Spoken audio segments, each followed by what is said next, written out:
Cynics on Disney podcast contains adult language. Listener discretion is advised. This is the Cynics on Disney podcast, presented by nightclub33.com. Welcome into this week's episode of the Cynics on Disney podcast. I'm your host, Bobby, aka the Disney Cynic. And I'm Amanda, aka the Anti-Cynic. And today we are giving you a sneak peek inside the visuals as we are doubly recording this for both audio and for video. So hello to all the YouTubers out there. Amanda, yes, wave. Now when I say it's an audio medium, you can correct me and say, right. No, it's a video medium too this time. Right. I'm very excited because people now get to see the facial expressions that I make at you. I'm not so sure that's the best of ideas, but I've had worse. So, all right. Today's topic is, instead of doing a review, instead of doing anything that we normally do, talk about the news or, whatever. We're going to have like a long form episode. We haven't done one of these in forever, like not since the early days of the show have we done anything like this, really. I don't think we've ever done anything like this, but we've never dedicated a whole show like we're about to do to a topic. So let's start off by saying the topic for the evening is, which was better, the 1990s or now? And I don't mean that in terms of anything except the context of Disney. I feel like that's an appropriate thing because Disney is constantly cited as having been the best in the 90s. It was the quote-unquote Disney decade. It was the time of the Disney difference, thanks to Michael Eisner.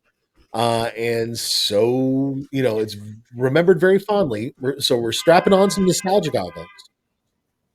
I don't know what that was.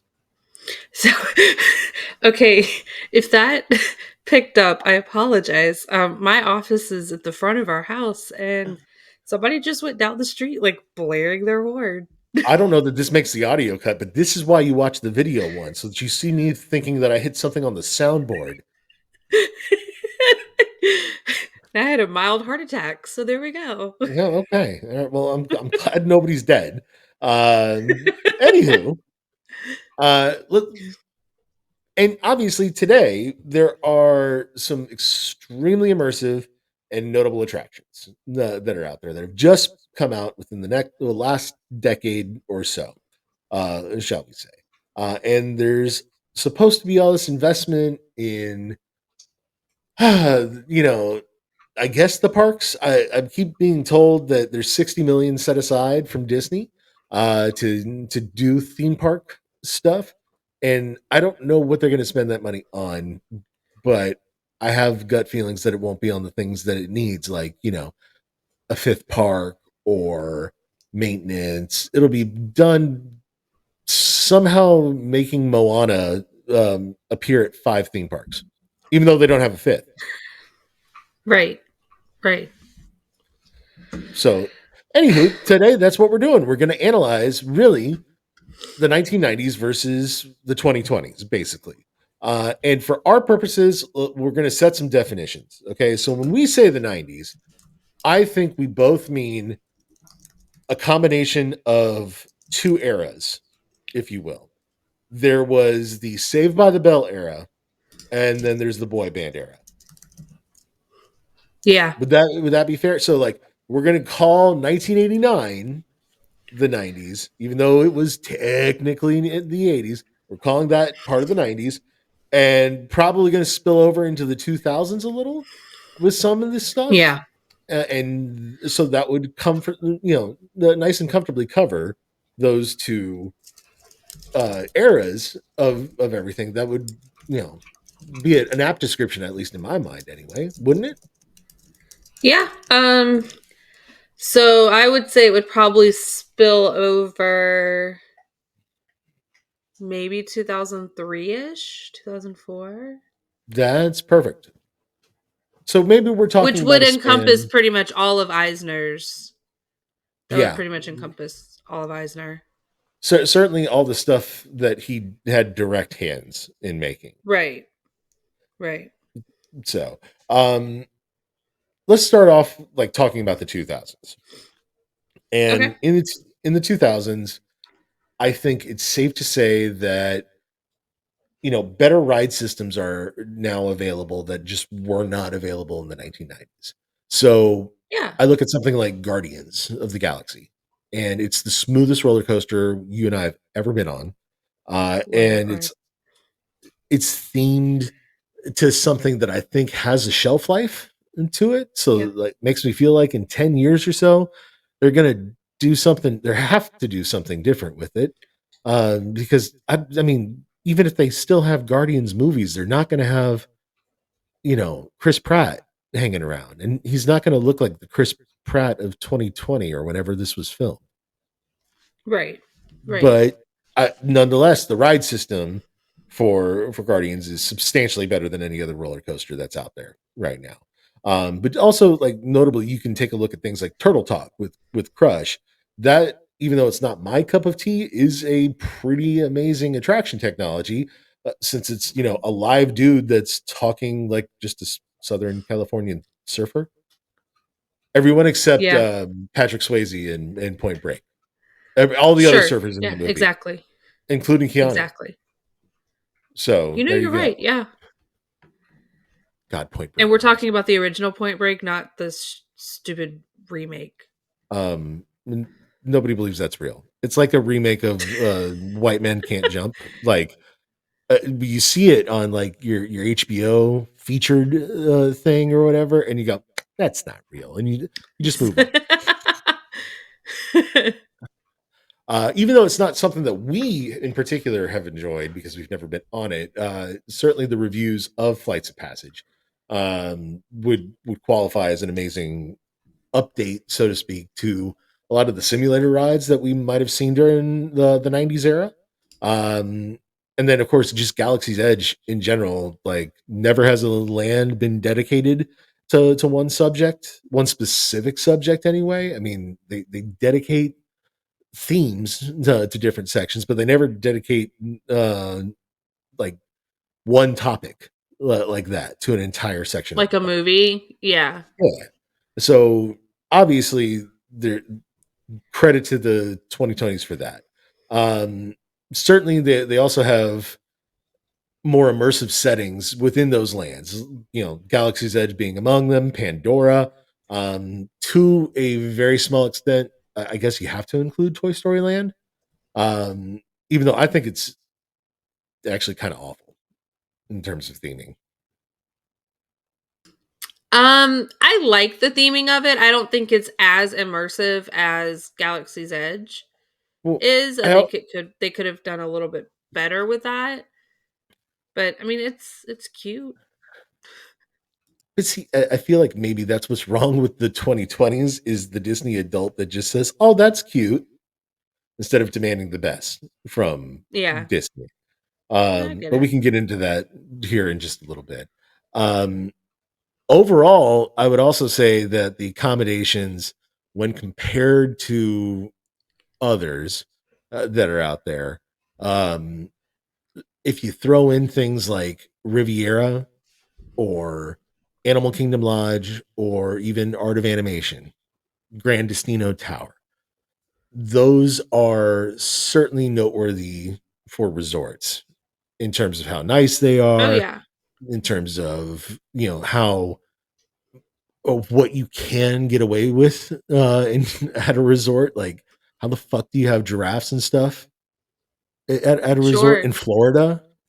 Right. Right. And Art of Animation, it's again not my thing, but people seem to really like it, especially with all of the features that pool has. It sounds like Mhm. you can hear stuff underwater. That's trippy, Yeah. right? It So is. And I actually I've we haven't stayed at Art of Animation, but I've gone over and like walked around over there. And it's themed very well. Like it's if you think like the All-Stars and like how they have like those larger than life aspects to the theming. Like, We'll get into my fairly oh apt yeah, but description I in a think moment. they did a great job with the theming over at Art of Animation. Like, just walking around, especially I really liked the Cars area over there. I thought they did very well with that area. Okay, But yeah. fair enough. But let's get into the 90s here. Uh, and this is why I'm interested in this discussion. So I guess in my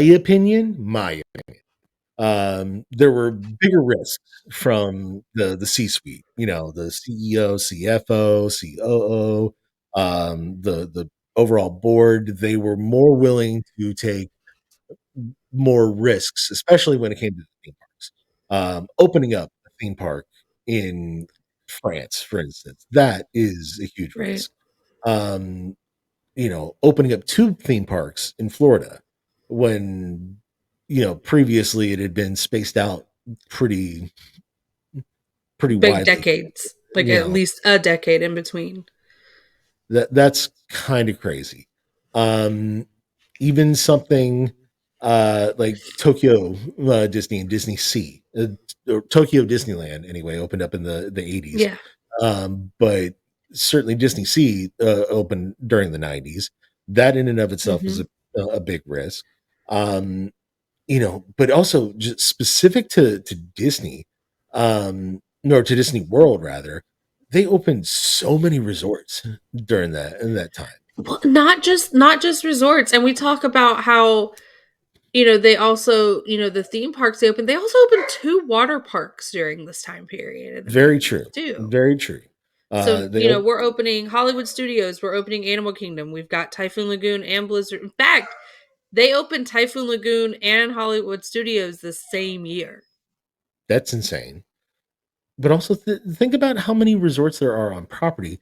The vast majority of them Yeah. opened up during this era, and I say that because technically, we seem to be way more theme park focused because we're locals.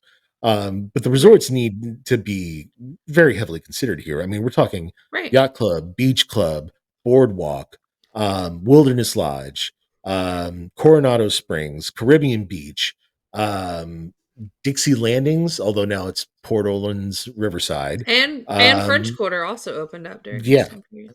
and so basically all your moderates that are out there, with the exception of uh, Fort Wilderness, the campsite bay things or whatever. Right.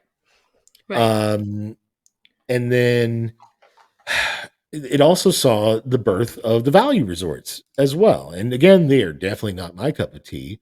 But Pop Century open, the All Stars open, and even DVC open. And speaking of risks, and with DVC in particular, um, they had resorts out in Vero Beach and Hilton Head, still do, obviously. Yeah. They also were considering one in Maryland, as well, like, or That was Maryland, gonna be like or an Americana theme, right? yeah, and it was going to be right on the Chesapeake Bay, basically. Um, and then they also were, I would say, just a shit ton more affordable. DVC in particular, like we can get into that a little bit, uh, especially on some pricing for. I will be getting into some pricing for the 90s Yeah. here in a few minutes, but DVC, that's when my parents bought it. It was like Yeah. 98 or 99 or something like that. And no, it was 98 for sure. And then the following year, my dad booked a reservation for the Millennium and sold that reservation online and paid for the room, like the rest of the contract just with that. The weird thing is the guy didn't even I've heard take the that story reservation. several Yeah. times. Well, the audience hasn't. So there's I that. know. I'm just saying, like, that this is a story that is repeated. Well, it's the story of why I got to go to Disney World as often as I did as a Yeah. kid. So I think it's worthwhile to have that context in there. Um, Obviously, like it was the era of the Disney Renaissance as well when it came to the animation stuff. They even had some halfway decent live action movies. They even had, this was the birth of the Disney Channel and the Disney Channel movie, right? I mean, Brink, Love DCOM. anyone? Oh, DCOMs were my life. They were not my life, but there was a couple of enjoyable ones out there. Let's see here. So obviously in the 1990s, Epcot's the best park, right? Yeah. Duh. I mean, Innoventions, for instance, was like the shit. Because I know at one point, like it had like a whole wing that was basically dedicated to Sega Genesis. That must have been like before I started going because I don't I think remember it that. was. It was like the very end of the Saved by the Bell era of the 90s, like 93, Yeah. 94, somewhere in Yeah, that that neighborhood. was my first trip was in 97, so Okay. And then things like I love The Living Seas. I know that yeah. you barely remember it if you do. Like the original one. Obviously, Not like you've it got was, not you're the up original. close and personal with the Nemo one, but not not the original one with the deluge and it rained and it rained and it rained Right. and the hydrolators. Right. Sweet. I don't really have memories of that one, no. I miss the hydrolators so much. They were so cool. I know. I know you They were the do. coolest. Um, Test Track came out in this era. Yeah, it Uh, did. and since we're going to use your definition here of like the end of the 90s or early 2000s are included, let's throw in Mission Space as well. Your Because favorite, yeah. that came out and well, it's not my favorite, but Not anymore. not anymore. But it's always been a kind of a coin flip there for a little bit. Yeah. But even Maelstrom was great in the 90s. So It was. Epcot was awesome. But MGM might also be the best part because this came like all the attractions that are classic over there came out during this era, like Muppets. Not only that, not only yes, Muppets, Tower of Terror, all of like the rock. When did Rock and Roller Coaster open? 99, I want to say 99 or Okay, so yeah, 2000. Rock and Roller Coaster would be in there. But not only that, I think what made Hollywood Studios so cool during this time period is that it was a working studio. They had the animation aspect over there, and before you go on and say, oh, it was just secondary animation, the real stuff was happening in California, not for some of those movies. Lilo and Stitch was done in Florida. Yeah, you're right. The um shitty ones were done at the end of the Stop. Disney Renaissance. That those were done at Disney World. Several movies were done. Okay, I just happen to very much remember seeing Lilo and Stitch being made. You Ah, could tour the animation studios. You had the backlot tour, which and that was actually at one point a working backlot. The new Mickey Mouse Club was filmed there. So, with Justin Timberlake and JC Chasez and Britney Spears and Christina Aguilera and Ryan Gosling, that's where they filmed. They filmed it at Hollywood, well, MGM at that point. But they filmed there. So it was an actual working and studio. they used to bring in like real celebrities to like do their own Hollywood Walk of Fame type thing where they make Yeah. you At push the your handprint Chinese yeah, at the in Chinese there, theater, yeah. and they didn't necessarily care about um the fact that those actors were famous for roles like that Disney didn't produce. Like there's Leonard Nimoy there, and he's doing the Spock thing in it. Whoopi Goldberg, I guess, got her start with without Disney. Obviously, something like Color Purple, Star Trek: The Next Yeah. Generation, but also in Sister Act. Let's be real. Can't forget Sister Act in the No, 90s. you can't. But still, like those weren't necessarily Disney style films No. at the time. Now she's since become, I guess, a Disney legend. I'm not. I don't remember her outside of. Wasn't she in that Brandy Cinderella She movie? was in the she played the queen. So I don't know. I guess I thought that she would be in more to become a Disney legend, but whatever, it's fine. Anyway, point being that like on any given day you could actually run into a celebrity at Hollywood Yeah. Studios. And I suppose it's still technically true, but you'd have to find somebody with a plaid shirt on who's running a tour group. Yeah. They don't Yeah. if you have any chance at seeing a celebrity these days. Right. And even going beyond the theme parks and resorts, because yes, a lot of attractions. We've had two major theme parks open with MGM and Animal Kingdom both opening up during this time.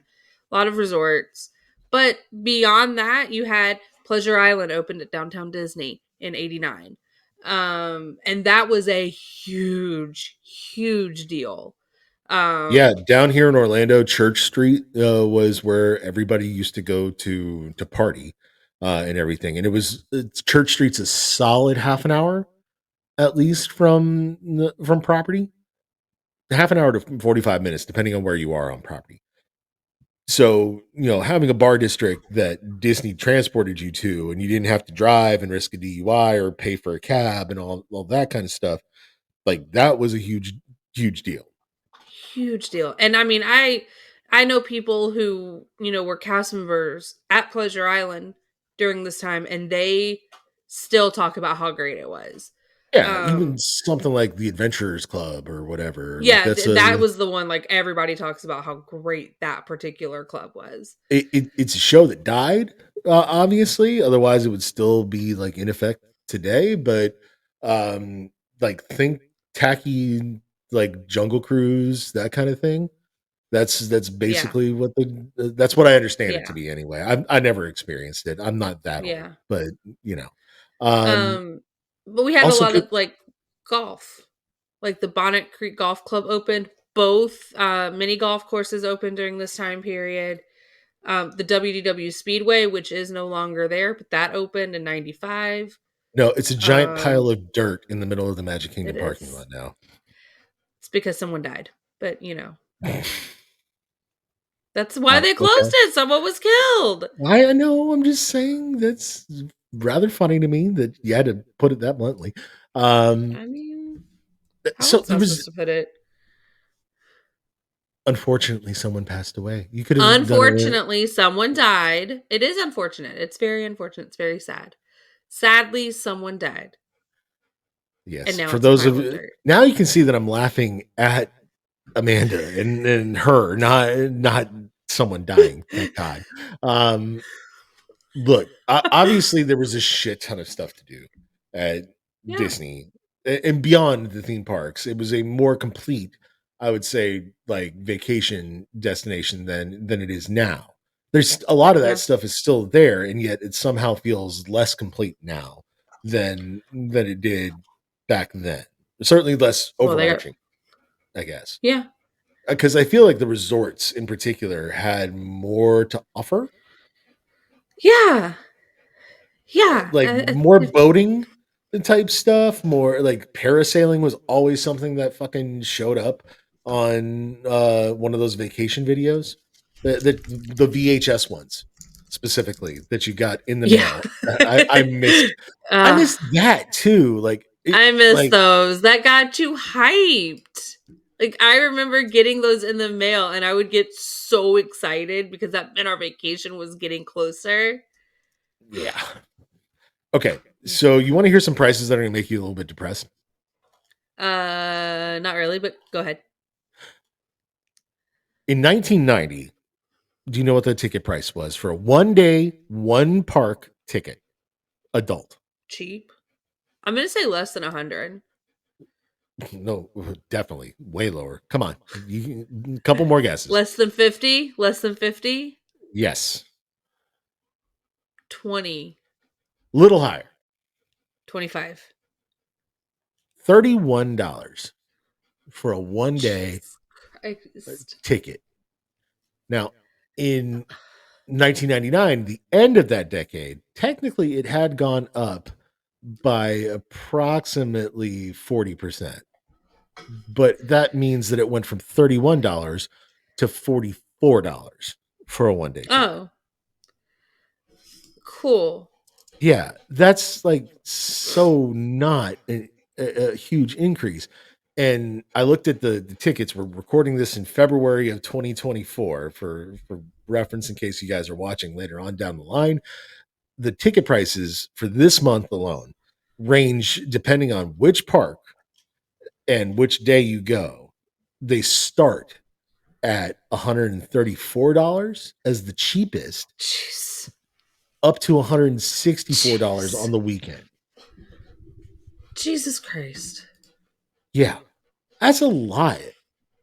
And somebody, I think it was Steve, pointed it out to me that just based on inflation, you expect it to go up substantially more, right? But Yeah. in $2024, it's like a 50% increase since 1999, 2000, that era. Mm-hmm. And so that would make a ticket, what, $88? So you're still talking about like a 100% increase in like total cost to the consumer. Jeez. Jesus Christ. 200% basically of what you originally were paying. That's insane. Yeah. Do you That know is how much insane. annual passes were? Or just because they didn't have all the same options, obviously, Right. Right. but they did have like a seasonal pass, they did have like a local pass, so on and so forth. So, you care to guess what those ranged between? I'm gonna assume the seasonal pass because that would have been just like certain like months, I guess, out of the Mhm. year. I would say $30-ish. No, actually, it's a little bit higher than that. It Oh, 50 ranged. It ranged actually between $180 at the lowest to $414 by the end of 1999. for the seasonal No, for or the just the seasonal on the low end, all the way up to the full annual pass with no blackout dates for okay. $414. Jesus, still that's like because how much do we pay for ours? I know we pay like 125 a month or something like that. Ah, it's less than that. It's like $75 a person. But okay, I put it together. Like together, it's Okay. like 125, I think, for both of us a month. And like if you wanted to do if you're out of state, the only option that you have is the credit pass, which is the no blockout date. That is $1,449 an adult. I want to $1,500. pause. I want to kind of just interrupt for a moment. You keep talking. I just want our viewers, since this is now like a video medium, um, if you see me mouthing things but you don't hear anything, I have muted myself because Cooper is in here and he's making his presence known, Yes, and I'm he trying to is. calm him down. And So he's there we go. That if I'm like mouthing things and it looks like I'm talking to myself, I'm not. I'm talking to our dog. she is still a crazy person, make no mistake. But oh, good, you can flick me off now, and it actually makes sense. Okay, um, like just from a here's where my nostalgia goggles genuinely kick in for the '90s. You talked about Pleasure Island, right? You talked about we talked about the boating stuff, but something like Discovery Island, which was $10 per person.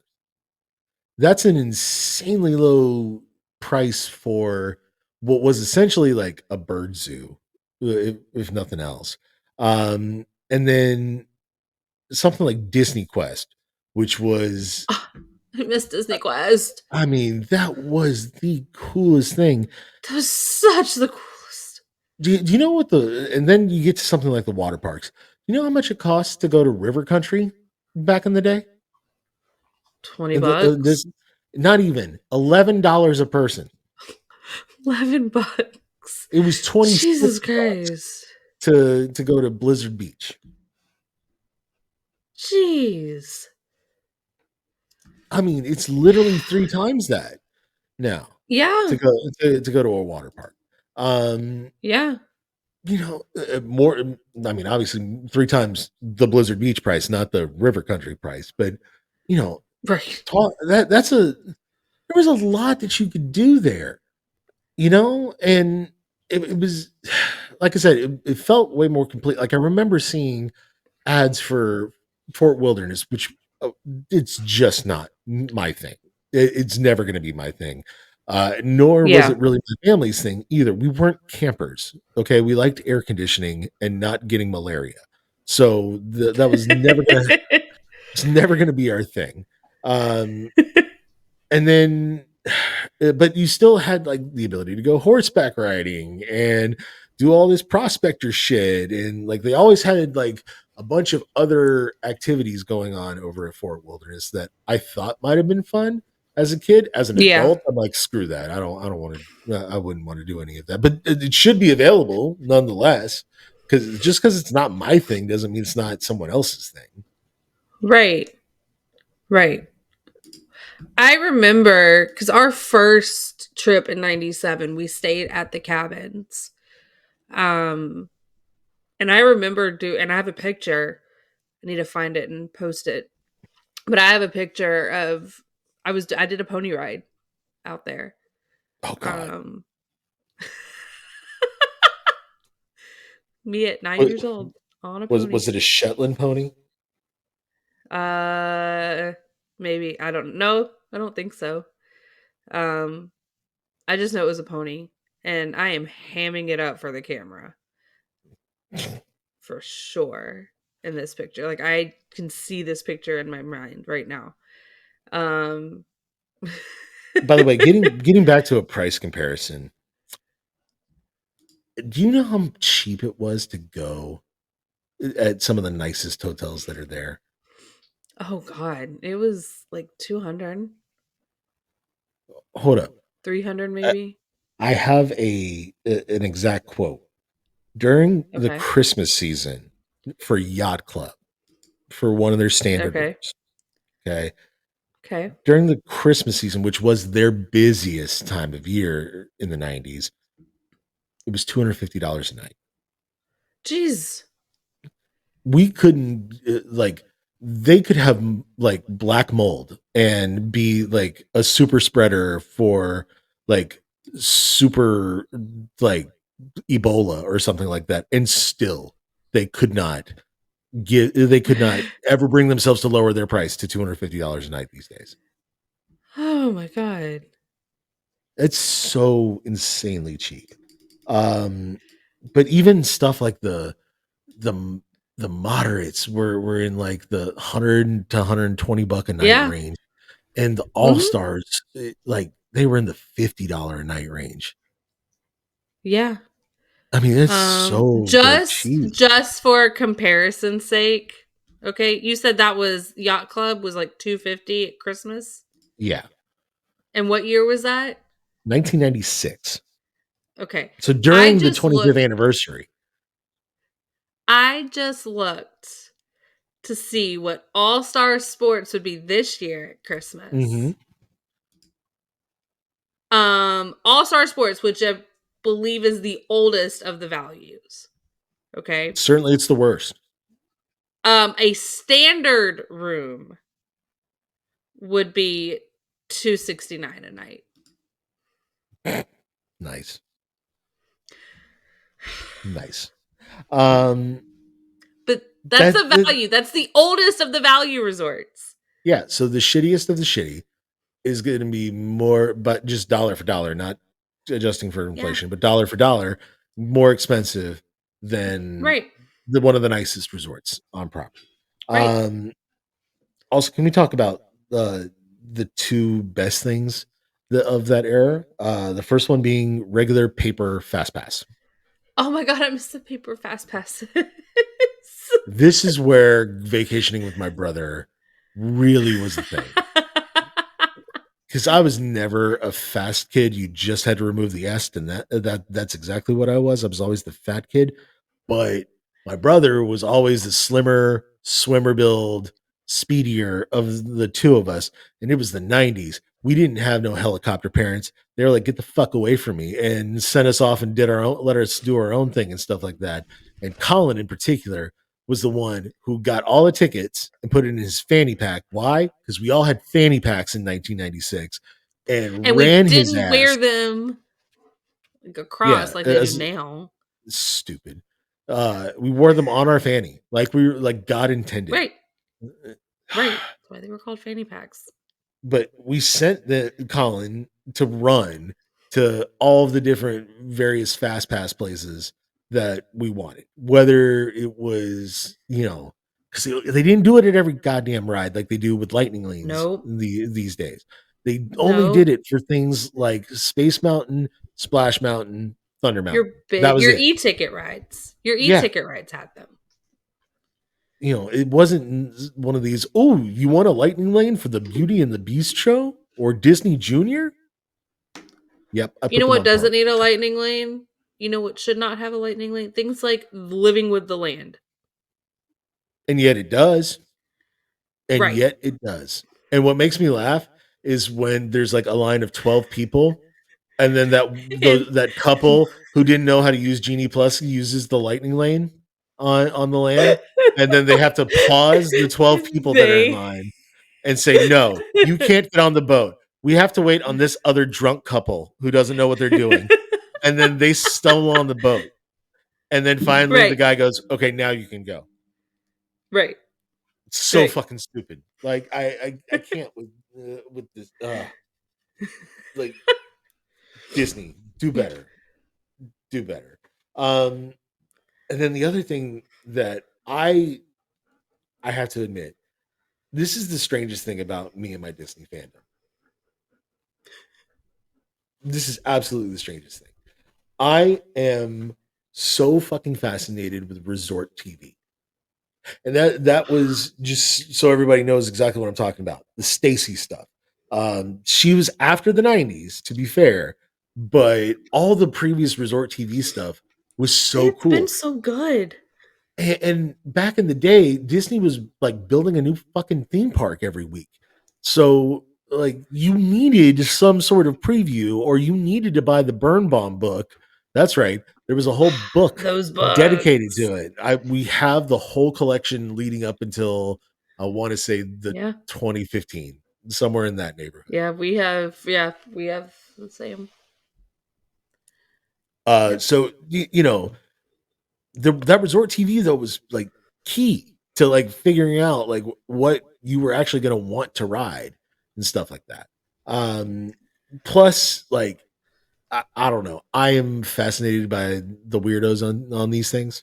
Like obviously, I'm fascinated by Stacy, but like you go back and watch some of the old ones on YouTube or something like that. Oh, it's nuts. I still get the whole zippity doo dah day thing in my head. Oh, yeah, where they give you like a factoid or something like that, or a pop quiz. Yeah, I still get that little theme song in my head. I get it, I do, because that will. There is, I've said it before. There's like a piece of music that's accompanying the Illuminations theme that has lived in my head rent free since the 90s. Yeah. I don't know why. Speaking of, the fireworks shows and parades were just better. I mean, Illuminations. Yeah, but it also had that little ass globe that was in the middle that you didn't really see what was on the screen, because they chose, instead of water, which covers 70% of the earth, they chose to illuminate just the land, which covers, I think, 1%, because the rest of it was covered by Deion Sanders in the 1990s. See what I did there? Jesus Christ. So I'm done. You couldn't see the shit that was on this television screen of like fucking used Christmas lights from the 1940s. That's how it was produced. The look at the pixels on it. Like it was literally just light bulbs. I don't know how they got away with it. Still a better show than harmonious. Yeah, well, okay, that's fair. Um, and then this was the era where the Main Street Electrical Parade was God, I love at that parade. Disney. Of the parades It that I was forced to suffer through, it was probably the one that was most tolerable. Spectro Magic, I think, was there was a time, I don't know. Main Street Electrical is also really good, and I also love But Spectro either way, Magic. they had a nighttime parade, Yeah, yeah. which was a people eater because people, for some reason, I don't know the reason why, but some reason they like to stand around and watch a whole bunch of things move by at 5 It miles was, an but hour. the You do it at night? nighttime parades though were so cool. I mean, Snow White's she had a dress of lights. It was Okay, awesome. who cares? It was just the coolest. I like parades. Fair enough. All right. All right. I hate parades. Who am I kidding? Let's talk about theming though.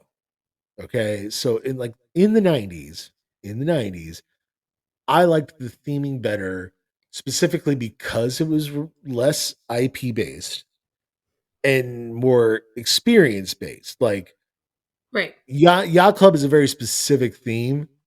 So it's going to have the wood, it's going to have the navy color, so on and so forth.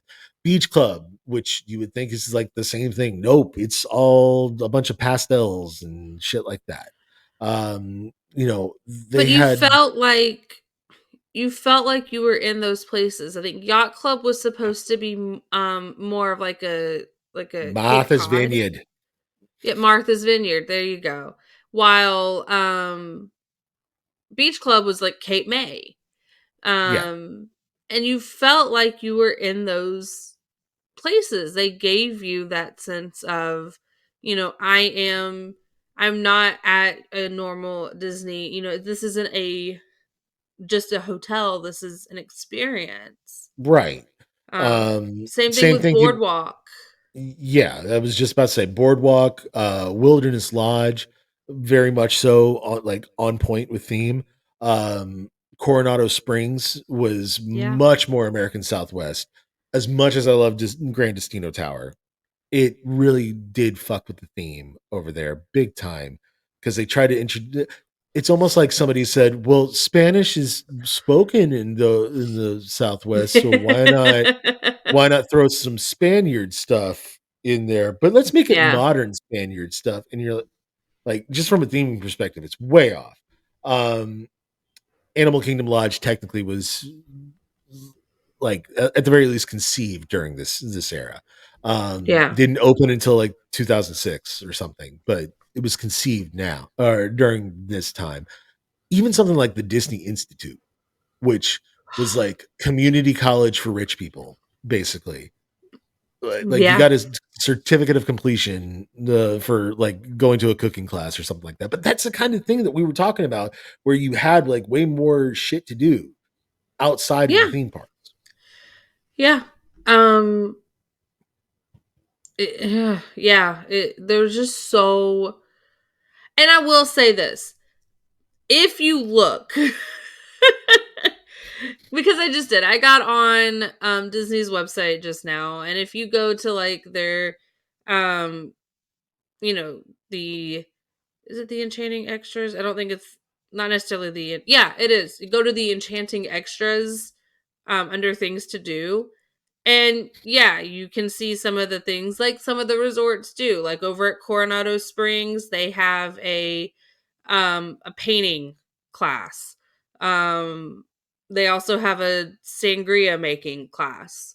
Um But I think not like how to cook a fucking 5-star meal from a Michelin restaurant. Like right? that's Yeah, I that's the know. kind of thing that we were getting over at the Disney Institute. They had golf Yeah. lessons. They Yeah. they had like genuine corporate classes too. Like, Yeah.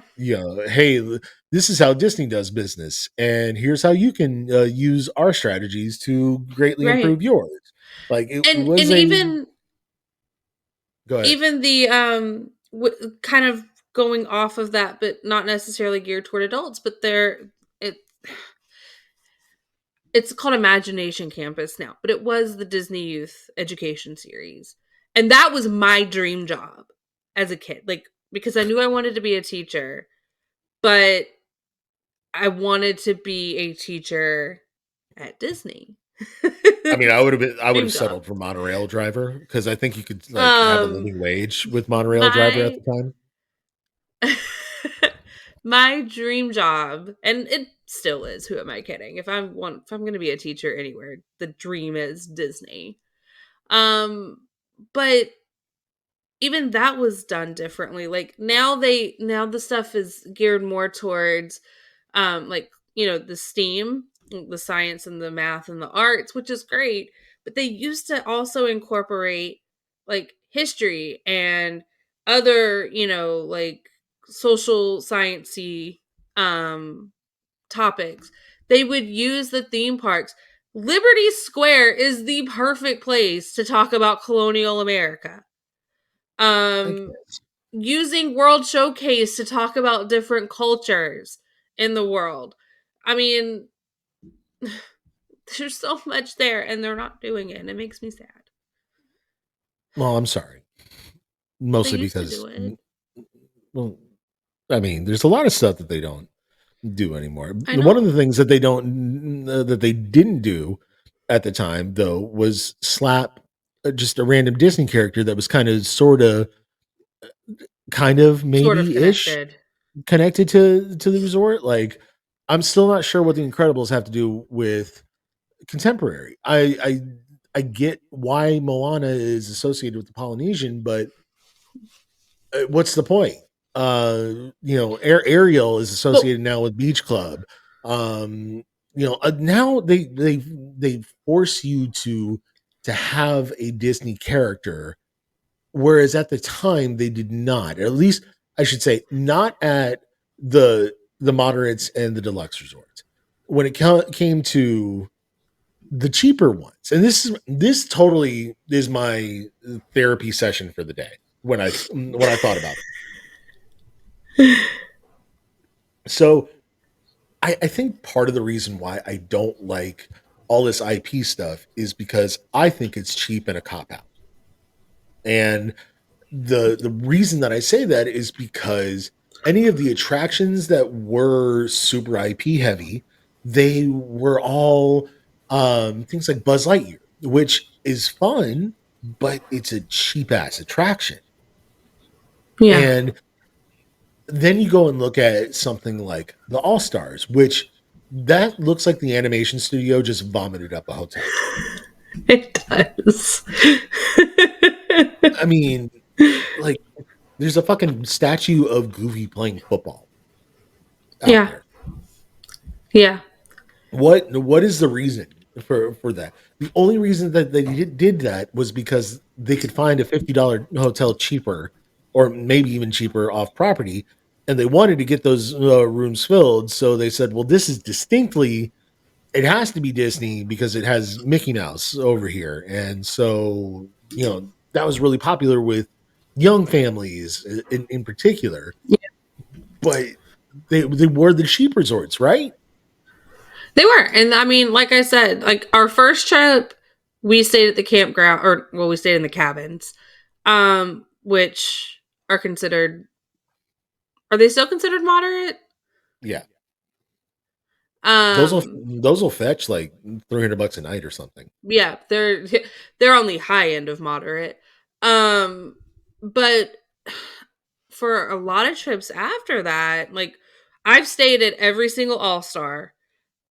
The only value resort I have not stayed at is Art of Animation. Um, but yeah, we've stayed at Pop Century, we've stayed at the All Stars, and as a kid, I did not mind them because I didn't care because I was a child. Sure. Um, I did when after my college program, my friend Kim was still working there, and I went to go visit her. I think in 2013. And we stayed at one of the All Stars, and dear God, that bed was miserable. Like oh god, I can't do it again. No, can't. So there, are we saying that's a review of all the All Stars? Probably, at Probably. least for Okay. now. Fair enough. But even like theming at the theme parks, which that seems like a redundant sentence, but like it was a But it's more like getting it was a more overarching theme, and something like Epcot and Hollywood Studios, they use the park icons to like be the thesis statement of the park, right, and right. like Hollywood Studios in particular, you go to the Great Movie Ride and it celebrates all the movies, not just Disney movies. Right. It celebrates Wizard of Oz, it celebrates Alien, it celebrates, I guess Indiana Jones is technically now part of the Disney company, but it's been celebrated. Casablanca, like Casablanca was in there. Yeah, it celebrated way more than just Mickey Mouse or Yeah, something that Disney can put on Disney Plus. right. Like there was like the Swiss Family Robinson treehouse, but that was more, they didn't know what else to do with it. And it's one of those things where even in the 90s, like I've never seen Swiss Family Robinson. I saw it. I mean, I but didn't catch, like, my dad knew the reference, but my dad is also, from he was a child in the 50s. Like, um so yeah, that was his era of movies. I mean, you but and it's then still there. you look at something like Animal Kingdom, right? And Animal Kingdom has a very clear theme to start off with: animals and conservation. Right. It's that simple. If you're an animal, doesn't matter if you're fucking, a real one from Africa. It doesn't matter if you are a dinosaur and you're dead, or they were going to make Beastly Kingdom at one point where you were It's like going up dragons and against dragons and unicorns. shit. I Yeah, mean, like, like they if you were an were. animal, then it was safe for Animal Kingdom. But how, like now they keep trying to fucking stuff Encanto in in there, and I'm like, why? Yeah, well, I mean, even Pandora is a stretch. You could call it animals because of really the Navi river journey, that whole thing, because they're one with the land and all that shit. But also, you can kind of That's file what that that's under. the whole living with the land thing at Epcot. I know, but you can also file it under like what would have been Beastly Kingdom at that point too, sort of. Yeah, Either way, though, animals, not fucking musicals from Colombia. right. It just it doesn't compute with me. Speaking of theming today, like I would say that you get a an immersive experience to a degree, more so than what you had in the 90s. Because you look at, but it all is something that you've seen on a television screen before. It's Pandora, it's Guardians of the Galaxy, it's Tron, it's Toy Story Land, it's Galaxy's Edge.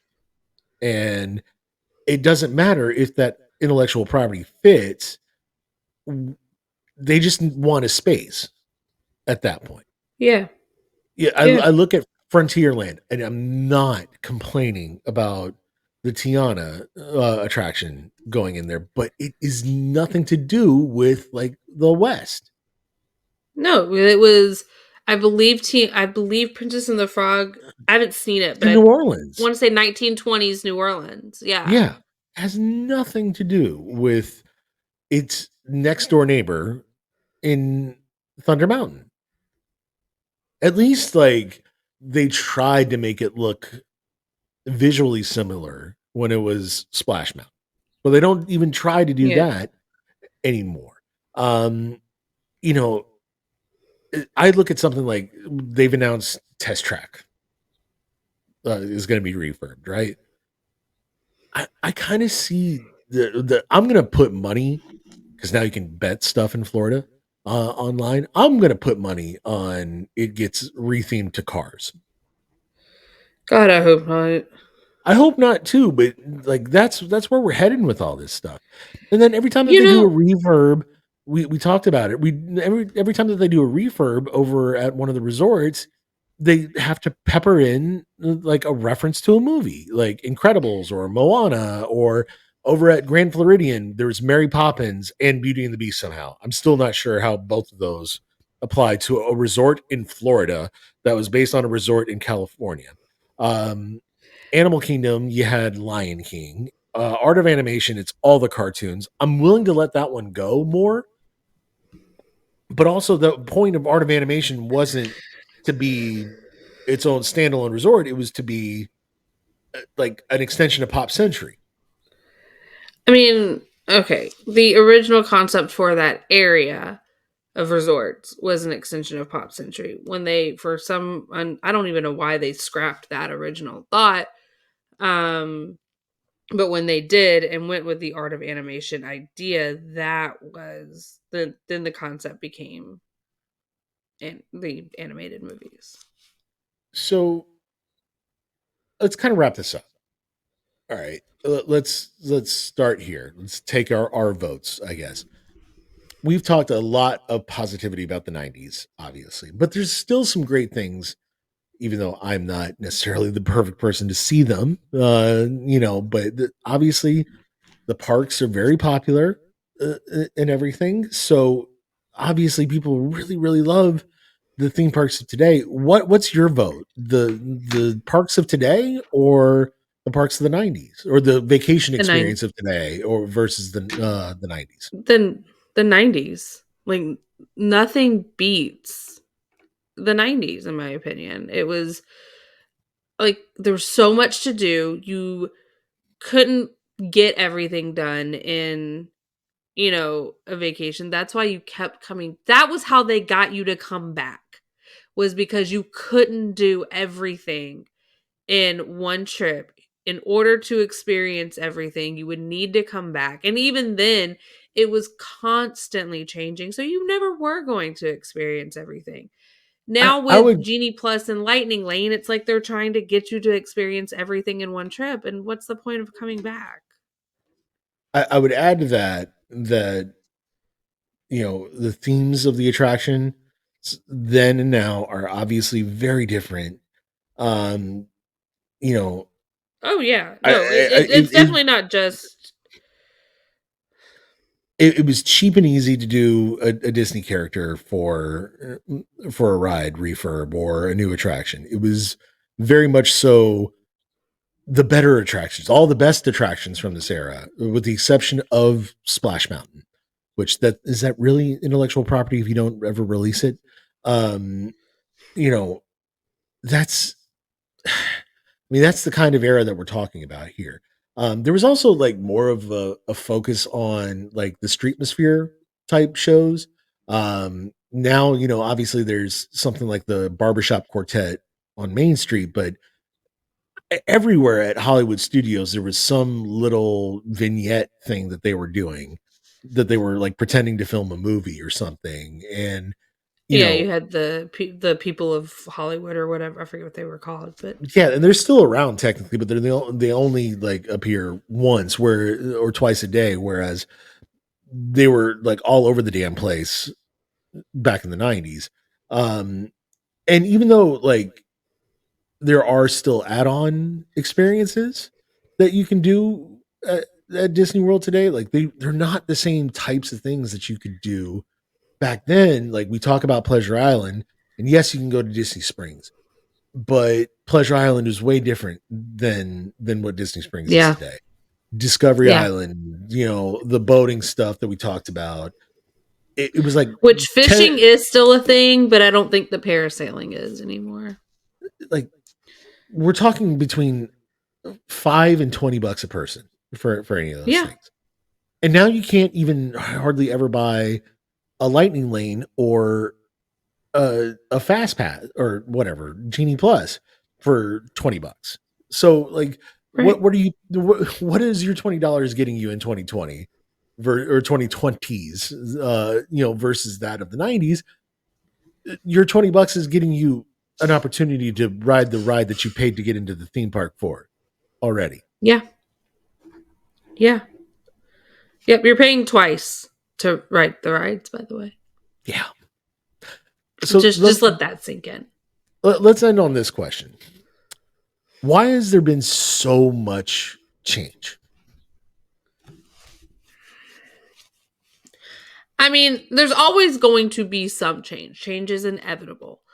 But I think with this, I'm sorry, I don't mean to cut you off there, but when it comes to change, it's not just that we're getting new attractions; it's that they're taking away the stuff that we liked and making it worse instead of what they did in the '90s, which is like add. They constantly were adding stuff instead of just leaving what they had in place, like square footage wise.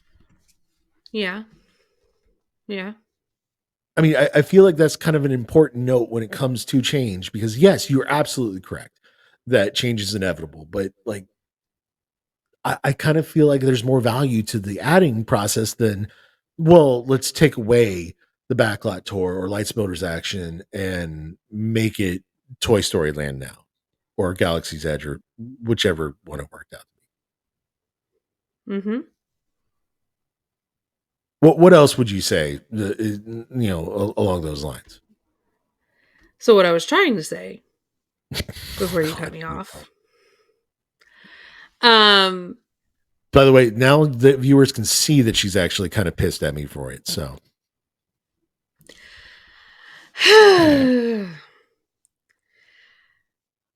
I think what happened is we got a CEO who was way more concerned with how much money they could get people to spend and get people and get from people, and it became more of a,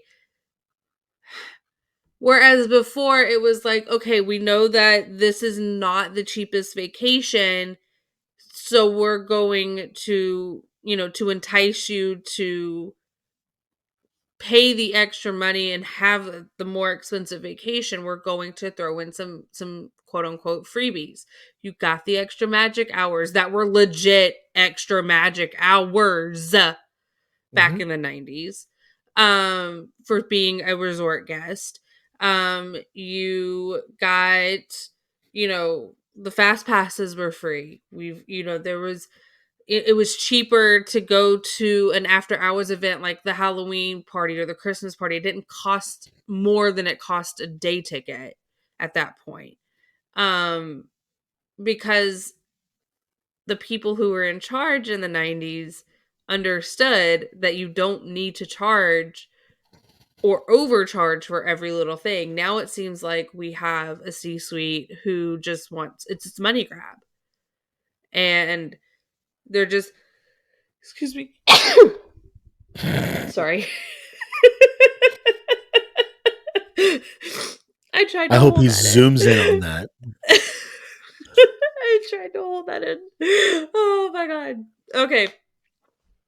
Now we have a C-suite who, it's just a money grab to them.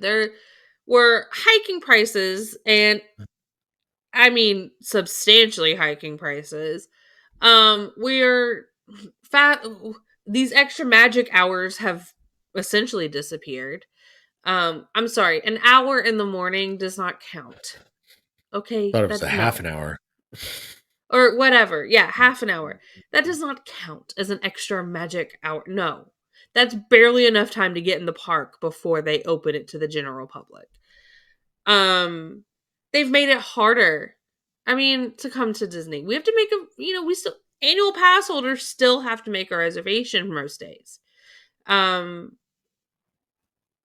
It's a lot, and I get that some of these, yes, the whole pandemic thing, caused some of these changes, but we're past that. I shouldn't still have to make a reservation as an annual pass holder. No. I would add to everything that you're saying, by the way, is like spot on. To me, I would add that Iger, it's not just concerned with the money grab portion. He's creatively hypocritical. He's not a creative. He's not a creative person. He's not. Like he will buy anything with a pulse. He bought Marvel, Pixar, Star Wars, Fox, you know, so he's willing to buy creativity, but not create it or foster an Right. environment of creativity either. Whereas The Eisner did foster that. I mean, that we got Joe Brody at his best under Eisner. Sure, no, I would agree with that. Um, I think the word synergy also is the Oh God, I hate it's that a word. that's a curse word for a Disney fan. I feel like, or it should be, because instead of like operating as independent entities that like were focused on just providing quality, whether it was quality in the story, quality in the animation, so on and so forth, with the Yeah. actual Disney movies and everything. They were also super focused on providing quality from food, from the resort experiences to the park experiences. They were trying to give you the top notch stuff. And though we've gotten some expensive additions like Galaxy's Edge, I still feel like in some ways it's cheap because the way that how it's turned that whole section into a shopping mall so that you can spend $350 on a lightsaber or more, and $100 building a little robot that is going to run out of batteries and is going to get thrown in a closet. Yeah. Yeah. So I would say that because they're using the, I think so much of it changed when they combined parks with the cruises and merchandise and everything that wasn't part of the studio I system. think I think a big problem and something that Disney used to be really good at company wide. It did not matter what part of the company you were talking about. It was the storytelling and the attention to detail. And like they were praised for that in the 90s about how just the tiniest of details that they paid attention to get things right, to make you feel like you were part of the story. Um It and warranted Travel Channel specials. Like it was so right. fascinating that another Samantha company. Brown did so many travel specials. It was fascinating enough that a completely different company went out of their way to focus on how good this other one of their media competitors was Right. was at vacations. Like that's Right. what other time period, what other company could do that? And like, yeah, of course, you had certain resorts that were also featured on Travel Channel and stuff like that, but nothing to the level of Disney World. No. Certainly not the And repeatability. I know that people get so sick and tired when others go, well, Walt did it this way, blah, blah, blah. But I mean, he's the founder of the company. And that was his thing, is he was a storyteller and he was good at it. And Rory knew well enough he'll deal with the money, but he would let Walt do what needed to be done to get people interested, to get people invested. And that was the storytelling. Sure. We've gotten away from that. Disney has gotten away from that storytelling and attention to detail aspect. And you're right. It's no longer about fostering creativity. It's about trying to buy it. And I don't know what else he can buy at this point. Certainly nothing's immediately for sale. All right, so this was a longer episode, guys, but thank you for sticking with us. Hopefully, we split this episode up over a few parts over on YouTube. Amanda, speaking of, I'm sure a couple of clips might make it their way on social media. Where might Yep. we be found on social media? So you can find us on Facebook and that site formerly known as Twitter at Cynical Disney, and you can find us everywhere else. So Instagram, TikTok, Pinterest, Threads at Cynics on Disney.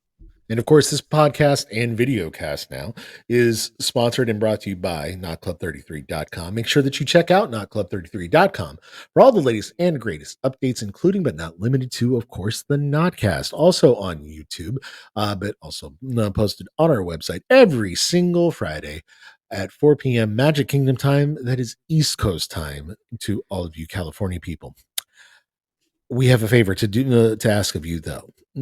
Since you've watched this thing all the way through, and since you've potentially listened to it as well, here's where it's vitally important: make sure that you go subscribe, rate, and review this here podcast or this here video, and whatever platform that you are enjoying it on, whether that is YouTube or Apple Podcasts, Spotify, Amazon, Google, wherever. Who cares?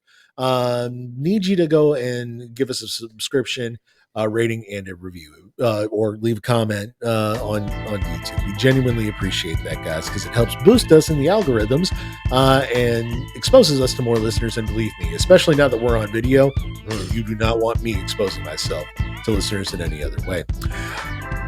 Until next time, you guys, I have been so excited for this moment. I have been. You know why? Because I get to fucking say it. On video. Oh my God. We want you guys to have yourselves a magical fucking day.